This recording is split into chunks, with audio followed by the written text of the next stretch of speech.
بسم اللہ الرحمن الرحیم۔ محترم ناظرین، ہم حضرت حمزہ رضی اللہ تعالیٰ عنہ اور نبی پاک صلی اللہ علیہ وسلم کے پیارے چچا کے بارے میں گفتگو کر رہے تھے۔ قبول اسلام کے بعد مکہ ہی میں نبی پاک صلی اللہ علیہ وسلم نے ان کو حضرت زید بن حارثہ رضی اللہ تعالیٰ عنہ، جو اس وقت زید بن محمد یعنی نبی پاک صلی اللہ علیہ وسلم کے منہ بولے بیٹے کے حوالے سے مشہور تھے، ان کے ساتھ حضرت حمزہ کا بھائی چارہ کروا دیا، مواخات جسے کہا جاتا ہے۔ تو اس بھائی چارے کو، اس رشتے کو حضرت حمزہ اور حضرت زید دونوں اتنی اہمیت دیتے تھے کہ بعد کے ادوار میں بھی جب کہیں دونوں نے کسی مہم پر یا کسی بھی حوالے سے کسی سفر پر نکلنا ہوتا تھا تو اپنے دوسرے بھائی کو وصیت کر کے جایا کرتے تھے۔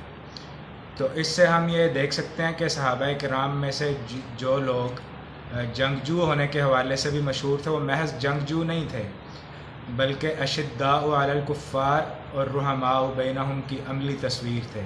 نبی پاک صلی اللہ علیہ وسلم کے قائم کردہ تعلق اور اسلام کے رشتہ اخوت کو تمام رشتوں سے زیادہ اہم سمجھتے تھے۔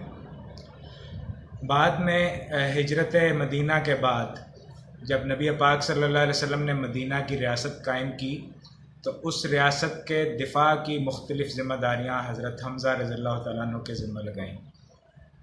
کسی بھی مہم میں اسلام کا پہلا پرچم جو کسی کو دیا گیا تو وہ حضرت حمزہ رضی اللہ تعالیٰ عنہ کو دیا گیا۔ مختلف مہمات جو مدینہ سے باہر بھیجی گئیں اکثر قریش کے مقابلے میں تھیں، ان کی سپہ سالاری حضرت حمزہ رضی اللہ تعالیٰ عنہ کو دی گئی۔ اسلام اور کفر کی پہلی جنگ پہلے بھی ہم عرض کر چکے کہ غزوہ بدر تھی۔ اس غزوہ بدر میں 313 مسلمانوں کے مقابلے میں 1000 کفار تھے اور ٹیکنالوجی کا بھی بہت زیادہ فرق تھا۔ اس میں کفار کی طرف سے جب 3 بڑے بڑے بدماش آئے اور انہوں نے للکارا کہ کون ہمارے مقابلے میں آئے گا، تو پہلے انصار کے 3 نوجوان آئے، انہوں نے کہا کہ کفار جو 3 آئے تھے انہوں نے کہا کہ محمد صلی اللہ علیہ وسلم اپنے رشتہ داروں کو ہماری تلواروں سے بچانا چاہتا ہے، نعوذ باللہ۔ تو ان کو واپس بھیج دیا۔ تو نبی پاک صلی اللہ علیہ وسلم نے جن 3 لوگوں کو بھیجا ان میں حضرت حمزہ رضی اللہ تعالیٰ عنہ بھی تھے۔ حضرت حمزہ رضی اللہ تعالیٰ عنہ کے مقابلے میں عتبہ بن ربیعہ تھا، جو ابو سفیان کا سسر اور ہند بنت عتبہ کا باپ تھا۔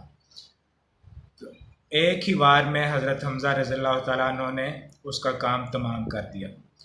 اس وقت حضرت حمزہ رضی اللہ تعالیٰ عنہ کی عمر، وہ نبی پاک صلی اللہ علیہ وسلم سے 2 سال بڑے تھے، تو اس حساب سے 57 سال بنتی ہے، یعنی 57 سال کی عمر میں اتنی قوت، اتنی انرجی ان کے اندر تھی۔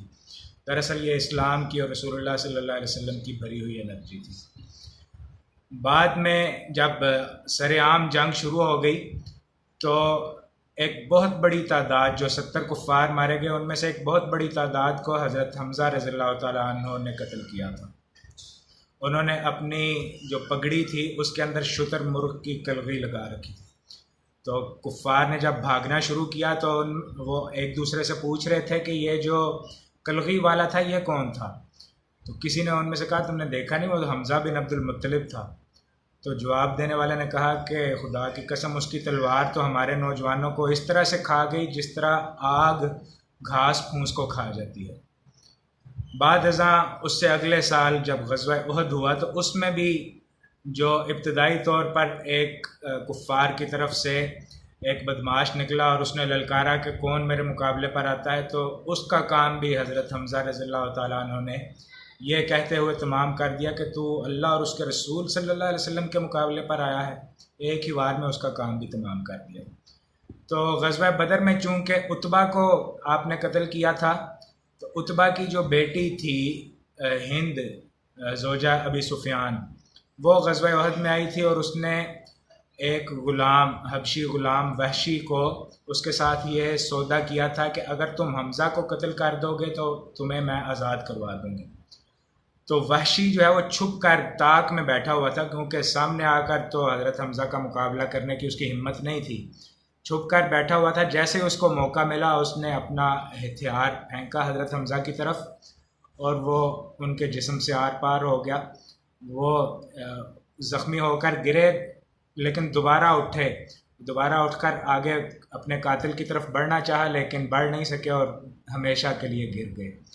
تو ان کی وہ جو اصل قاتل تھی ہند زوجہ ابی سفیان، اس نے چہرے کو بری طرح مسخ کیا، ان کے چہرے کا مسئلہ کیا، کان اور ناک کاٹ دیے۔ نبی پاک صلی اللہ علیہ وسلم نے جب اس حالت میں جنگ کے بعد اپنے محترم چچا کی لاش کو دیکھا تو بہت ہی غمگین حالت میں آپ صلی اللہ علیہ وسلم نے یہ ایک قسم کھا لی کہ خدا کی قسم میں آپ کے ایک ایک عضو کے بدلے میں کئی کئی کافروں کا مسئلہ کروں گا۔